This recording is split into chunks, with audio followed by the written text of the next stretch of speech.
Troops crush Boko Haram assault, capture weapons on Borno highway. Fuel price hike pushes Jos tricycle riders out of work. Cholera outbreak in Ebonyi as death toll rises to 13, scores hospitalized. And on the international scene, 6 dead in Rwanda as Marburg virus spreads. Oh, hello there and welcome to the news update on Trust Television. My name is Sakir Ibrahim.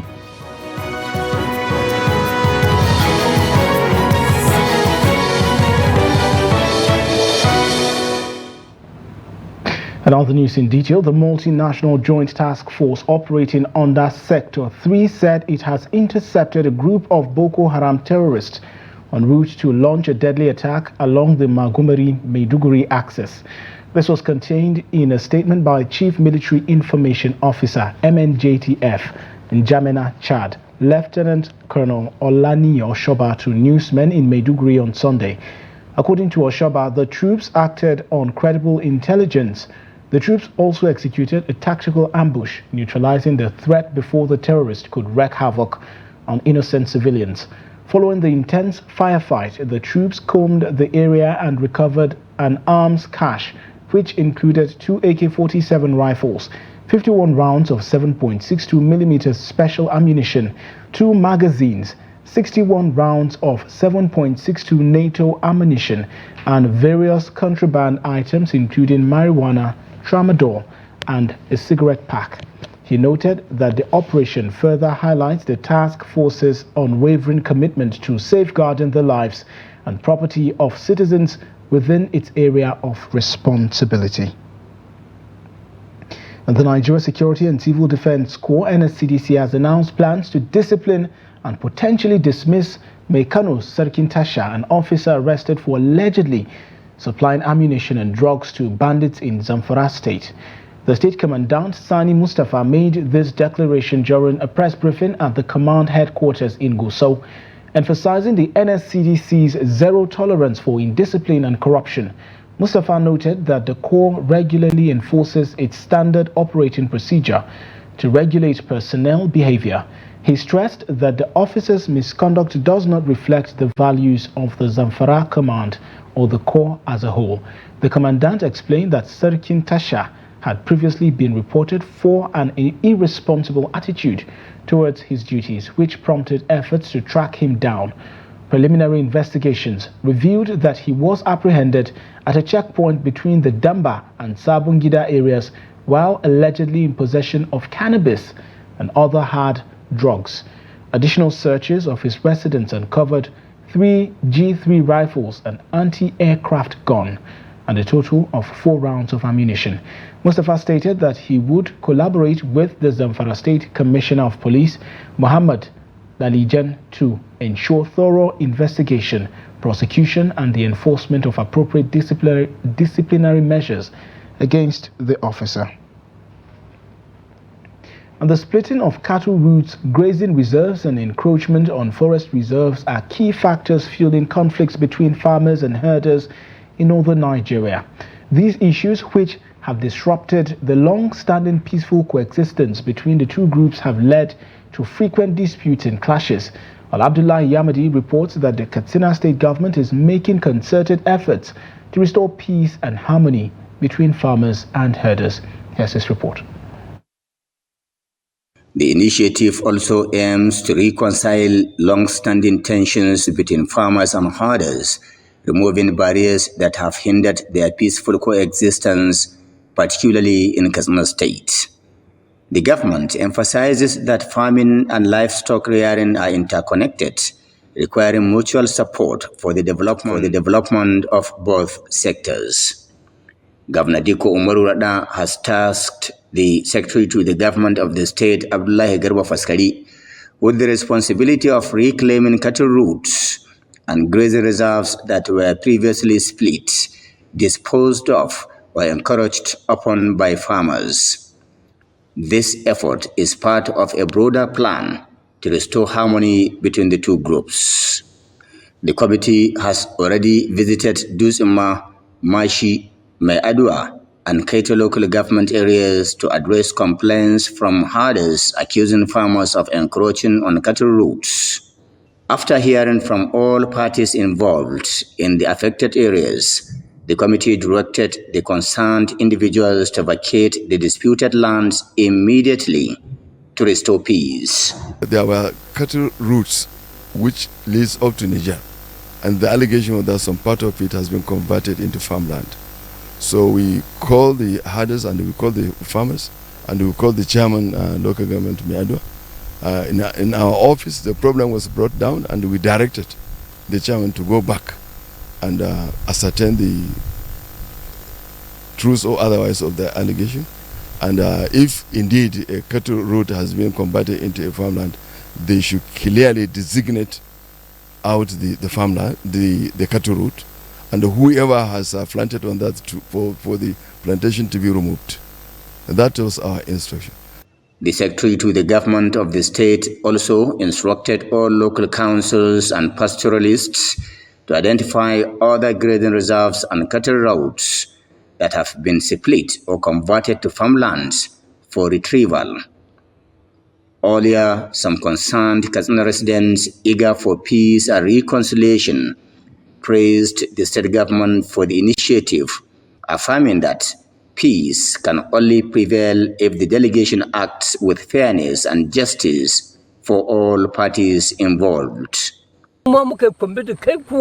If you truly understand the situation, over 7 hectares of land that used to be cattle routes are now inaccessible. We can no longer move freely with our animals, and the entire area has been converted into farmlands, posing a serious threat to herders here and those traveling to neighboring states.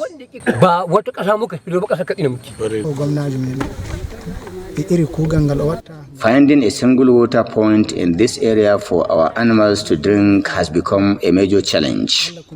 The entire space has been taken over by farmers, and if our animals accidentally enter any farm, it causes serious problems. We commend the government for this initiative and hope it will be sustained.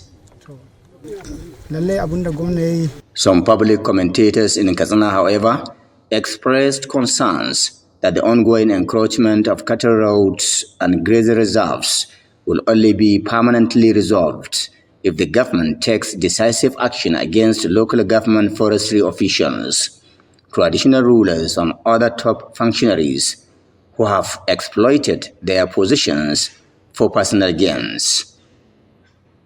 Abdullahi Ismayamadi, Trust Television News, Katsina. And tricycle riders in Jos, the Plateau State capital, are facing job losses due to the recent fuel price hike and the instability in fuel prices. The riders lament that the increase in the cost of PMS has made it challenging for them to sustain their livelihoods and provide for their families. Trust TV's Adu Musa completes the report.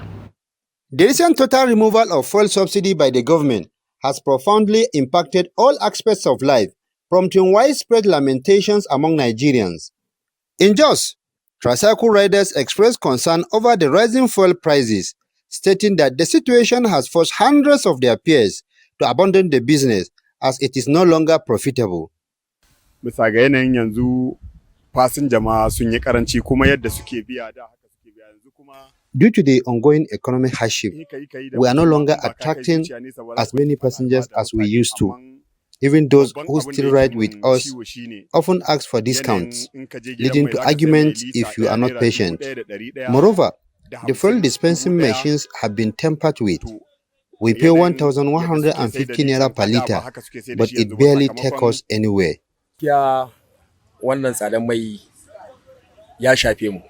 Honestly, the fuel hike has hit us hard. Previously, when fuel prices range between 190 to 200 naira, we charge 200 naira for trips from the University of Jos to Terminus. After the fuel surged to 600 naira, we increased the fare by just 50 naira.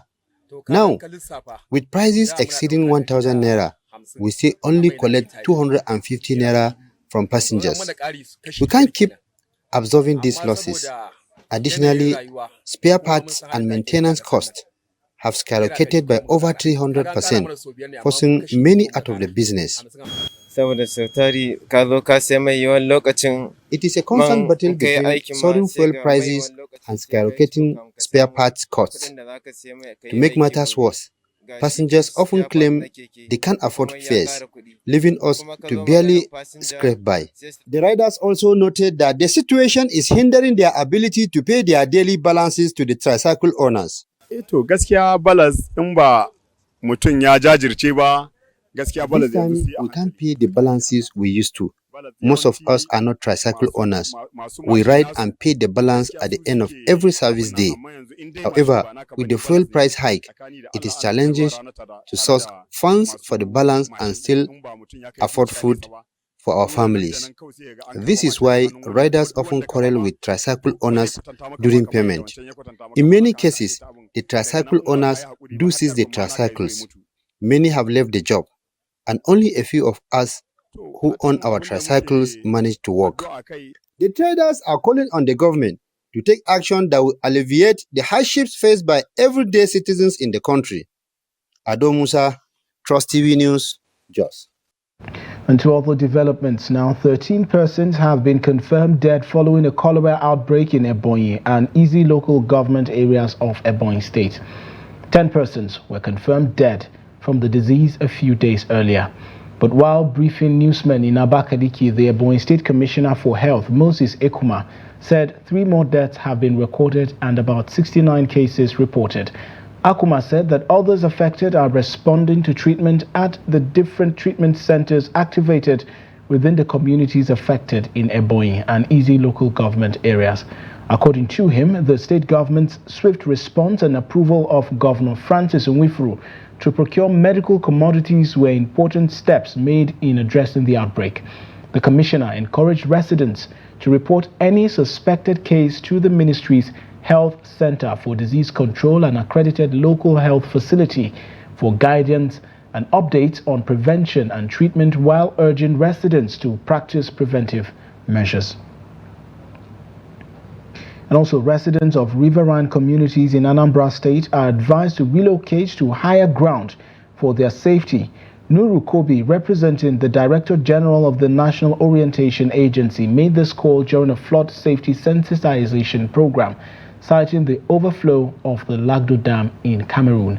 Kobi urged residents to stockpile emergency supplies, including food, water and medicines, as water release from the Lagdo Dam has led to rising river levels and flooding in some regions.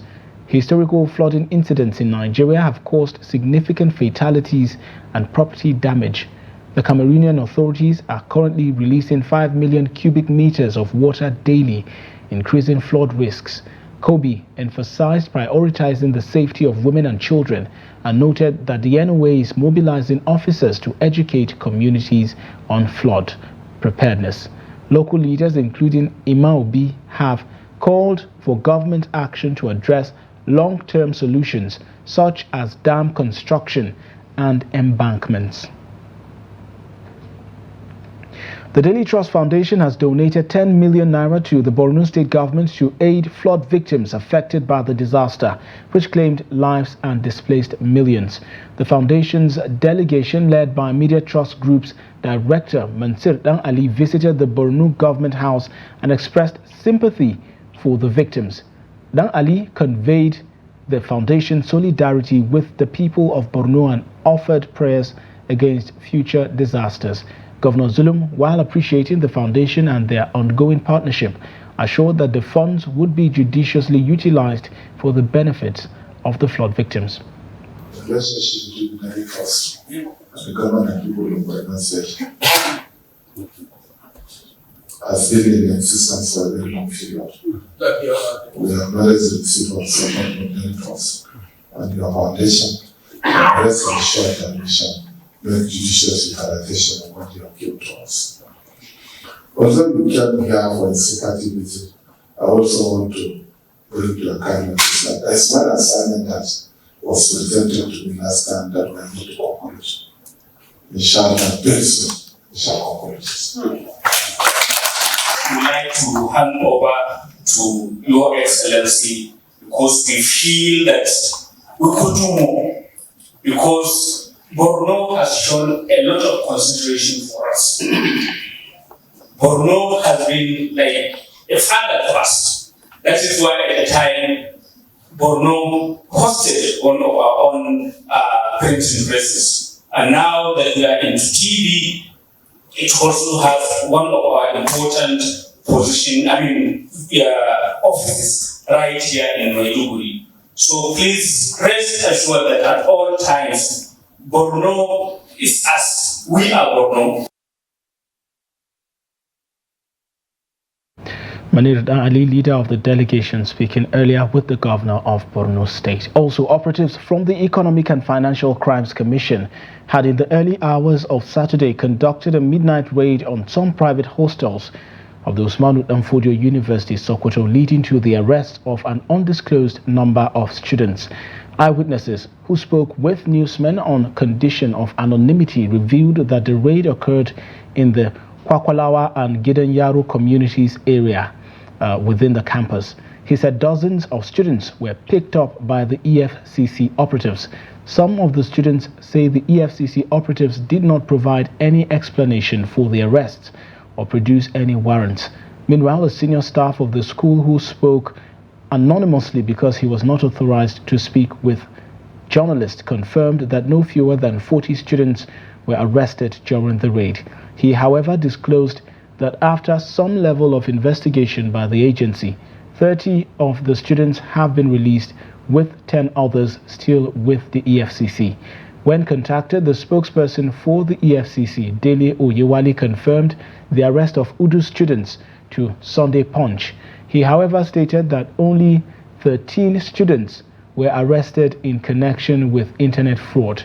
The two locations where the arrests were made were outside the school, and only 13 of them were arrested. They are suspected internet fraudsters, he added. Now, watching the news update on Trust Television. Coming up shortly, we'll take a look at how modernization is phasing out household traditional utensils. This and, of course, more stories when we return. Join us again. Thanks for staying with the news update on Trust Television. Now, recap of our top stories again. Troops crush Boko Haram assault, capture weapons on Borno highway. And also, fuel price hike pushes just tricycle riders out of work. And to other stories now, operatives of the National Drug Law Enforcement Agency have successfully arrested two notorious drug kingpins recently declared wanted. Ajiboye Samuel, also known as Nagod, and Alhaji Bashir Talba, a community leader, were apprehended in Ogun and Lagos states on September 25th and 27th, respectively. According to a statement from NDLEA spokesperson Femi Babafemi, Samuel had been evading arrest for 12 months after a significant raid on his warehouse in Lagos, where 1,101 kilograms of the potent cannabis strain known as Ghana Loud was seized. His capture occurred at a bank in Ogun State after extensive tracking of 20 bank accounts linked to him. In a related operation, NDLEA officials arrested Alhaji Bashir Talba along with his two wives, Hawa and Asma'u, and their son, Sadat, after discovering 226.2 kilograms of cannabis at their residences in Badagry on September 18th. Additionally, two ex-convicts, Muhammad Machido and Zakari Buhari, were apprehended in Katsina State. Machido was caught on the Kano-Katsina highway with 51,000 opioid pills, while Buhari was arrested in Daura with 7 kilograms of cannabis. Buhari, who had previously been convicted and fined, and Machido, also a former convict, had both returned to drug trade. In another significant development, Ejiofor Chiwuzie, an automobile spare parts dealer, was arrested for attempting to export heroin and cannabis concealed in lead rechargeable lamps and metal sofa legs at Murtala Mohammed International Airport, Lagos. His cargo, destined for Liberia, included 37 parcels of heroin weighing 1.10 kilograms and 4 blocks of cannabis weighing 1.20 kilograms. Most utensils, such as pots, buckets, and tankers, were traditionally made of clay and served as reliable tools. However, modernization is rendering these tools less relevant. As a result, both young and elderly community members have increasingly turned to rubber and steel alternatives, driven by concerns that traditional clay utensils easily break. Trust TV's Hassan Kooli brings details in this report. Many elderly individuals, once passionate about using traditional tools, are now turning to modern alternatives, especially for domestic chores. Malam Idris, a 65-year-old resident of Gombe, shared that he has been compelled to use modern water tankers and pots at home, fearing that his children might damage the traditional items. The use of traditional pots was beneficial in our time. Cooking with clay pots made dishes taste better, and we enjoyed cool water using our methods, which were healthier than drinking from refrigerators. Unfortunately, I have had to switch to modern utensils because my children often break the traditional ones, and I cannot afford to keep replacing them due to the current economic conditions.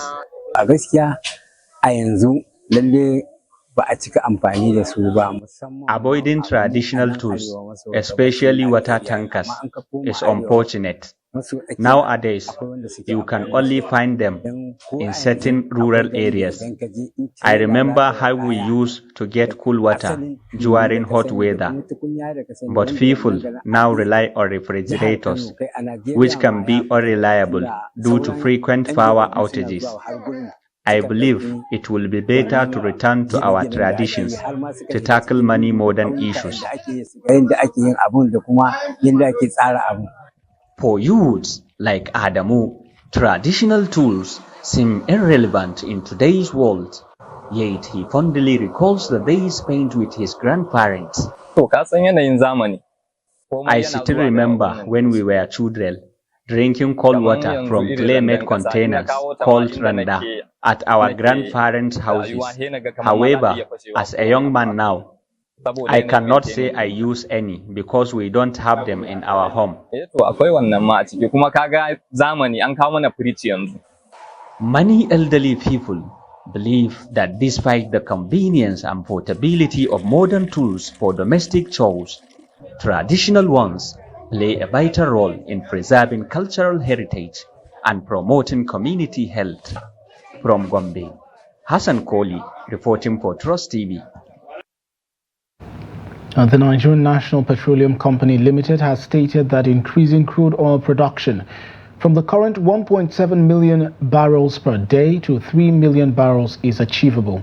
Chief Corporate Communications Officer of NNPCL, Olufemi Shoneye, announced this during a stakeholders engagement session with journalists covering the National Assembly on Saturday. He attributed the potential for increased production to the political will demonstrated by President Bola Tinubu, who has issued directives to relevant security agencies to combat oil theft and pipeline vandalism. According to Shoneye, these efforts have contributed to a rise in daily oil production from 1.4 million to 1.7 million barrels. He added that with a collaborative effort against oil theft and pipeline vandalism, an enabling environment could be created to support optimal oil production levels of 2.5 to 3 million barrels per day. And away from Nigeria, Rwanda has reported 6 deaths linked to an outbreak of the Marburg virus, a highly infectious hemorrhagic fever similar to Ebola. The Health Ministry confirmed that around 20 patients are currently being treated for the illness. Health Minister Sabin Nsazimana indicated that most of those affected, including the deceased, are health workers. Efforts are ongoing to trace and test individuals who came into contact with them. Marburg virus, part of the filovirus family that includes Ebola, has previously caused severe outbreaks in Africa. The suspected natural reservoir is the African fruit bat, which carries the virus without showing symptoms. Human transmission occurs through contact with infected bodily fluids, with fatality rates in past outbreaks ranging from 24% to 88%. While there are no vaccines or antiviral treatments currently available, potential therapies or early candidate vaccines are under evaluation by the World Health Organization. And Super Eagles captain William Troost Ekong scored his first goal for Al Khaloud in their 4-2 home defeat to Al Hilal. Troost Ekong converted from the spot 3 minutes from time to reduce the deficit for the home team. The 31-year-old has made 5 league appearances for Paulo Duarte's side this season. League leaders Al Hilal led 4-0 through goals from Khalidou Koulibaly, Malcolm Ali Al-Bulaihi and Rena Lodi. Haman Al-Hamani reduced the deficit for Al Khaloud's 19 minutes from time. The hosts have recorded just 1 win in the Saudi top flight this season. They occupy 12th position on the table with 4 points from 5 games. And that wraps up the news updates at this hour. Do not forget to follow us across all of our social platforms for more news, programs and documentaries. My name is Sakir Ibrahim. Thanks for watching. Join us again.